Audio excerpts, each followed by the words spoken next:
So in part 2 of our PLC, we're going to analyze some data sets that I've prepared for each school. And what I'd like for you to do, please, is to review your school's data as a team.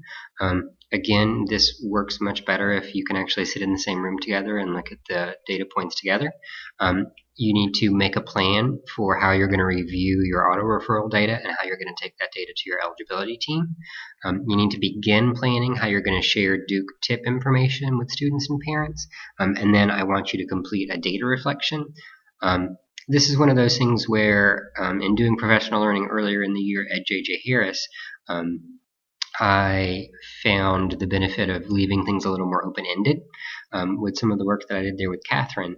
And so I'm going to try and use that here as well. I tend to be a little bit scripted, a little bit linear in the way that I think. So this year, instead of giving you a graphic organizer for your data reflection, I'm going to leave it really open-ended. So in the folder I'm going to show you in a minute, there is a Google Doc created that just says data reflection, and it's completely blank.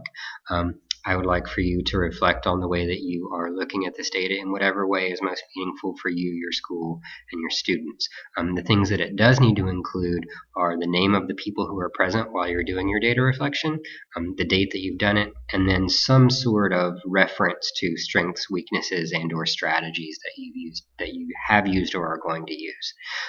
So again, I'd like to leave it as open-ended as possible so that you can write what is most meaningful for you.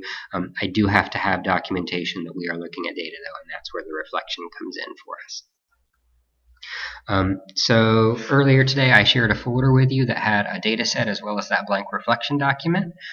You can access it through your Google Drive, but I've also linked them in here for ease of access.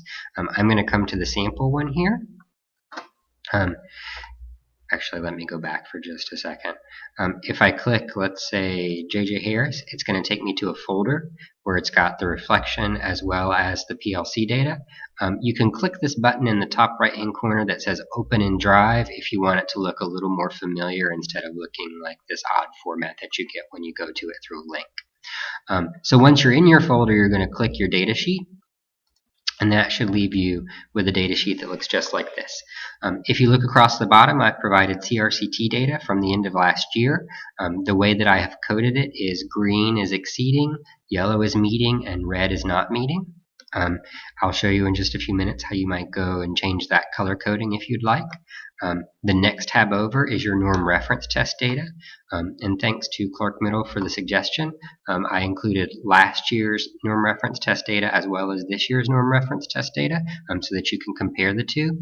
And the thing that you should think about, the lens that you should use as you're looking at the norm reference test data is if CRCT is a measurement of how well students are doing against some final goal, some final standard of achievement that we want them to reach. Norm reference test data is different in that it is simply comparing students to one another. And so if I look at, say, line 6, the student whose name is Evan, in reading last year they were in the 63rd percentile. So out of 100 students, they were in roughly 63rd place. This year, they're now I'm sorry, not in 63rd place, in 37th place.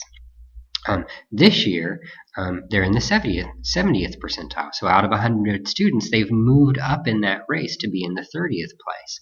And so we need to look at the movements that students have made, both up as well as down, and see if we can't figure out why they may have moved in that way. As a whole, across the county, we see a decline in norm reference test scores from 3rd grade through 8th grade. And so it would be interesting to get some perspectives on why that might be. The next tab in your data sheet is the auto referral data. These are students who performed at the 85th percentile or above on their 2013-14 reading or math Scantron norm reference test. I'll go ahead and apologize. I did not think about pulling out the already identified gifted students until way too far in the process for me to go back. So hopefully you'll be able to look at your students' names and know who's already served versus who you might need to test.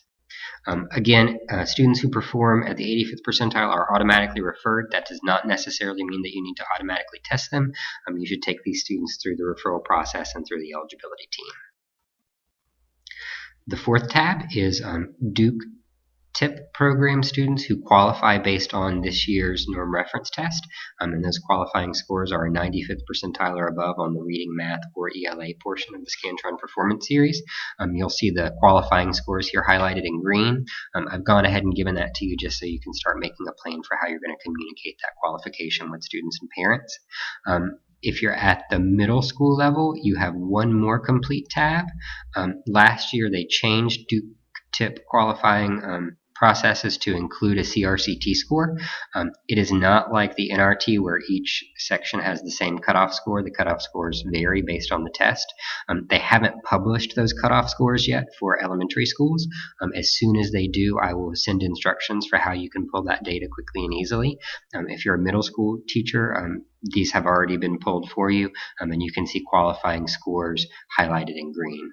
If you want to know exactly what the cutoff points are, you can go to this website here, tip.duke.edu, and you can look up qualifying scores so you can communicate that with parents, other teachers, and with students. So again, what you're going to do with this data, you can look at it in whatever way is meaningful for you, and then if you will go to your pick one randomly. If you'll go to your data reflection sheet and type in some sort of reflection here about what you noticed as you were looking at your data, how your instruction might change or might adapt based on your data, or what next steps you might decide to take. I'm going to leave it as open-ended as that, but I do ask that you include something in your data reflection, please. That is about it for our PLC this month. The only other thing I need is if you would be so kind as to fill out the feedback form linked in the presentation, so that I can know what I might do to change or adapt these, especially these new digital presentations, to more adequately meet your needs. Thanks, and I look forward to seeing you in the future.